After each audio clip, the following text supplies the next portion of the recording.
আমরা দেখাবো আমাদের কিচেন গার্ডেন। আমাদের কিচেন গার্ডেনে দেখুন কত টমেটো হয়েছে, এত এত টমেটো। এগুলো সব পেকে লাল হবে, দিয়ে সব রান্নার জন্য ইউজ হবে। চারিদিকে টমেটো টমেটো টমেটো ভরে গেছে, এত এত টমেটো হয়েছে।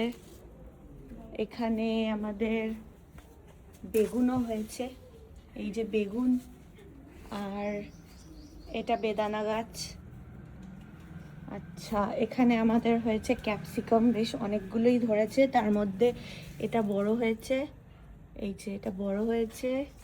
এখানে একটা ছোট হয়েছে সবে, এটাও বড় হচ্ছে। এখানে একটা আছে, এটা সবে লেগেছে।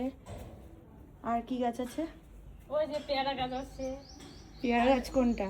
ওই তো পেয়ারা আর লঙ্কা। পেয়ারা আর লঙ্কা গাছ। পেয়ারা আর লঙ্কা। এটা তো স্থলপদ্ম, এগুলো বেলিগুলো। আর এগুলো এই বেরোচ্ছে, দেখো এই পাতাগুলো। কি এগুলো? মটরশুটির গাছ এই বেরোচ্ছে। মটরশুটির গাছও লাগিয়েছে, যেগুলো বেরোচ্ছে এখন। লেবু গাছ আছে। আবার আসবো পরের ব্লগে, টাটা।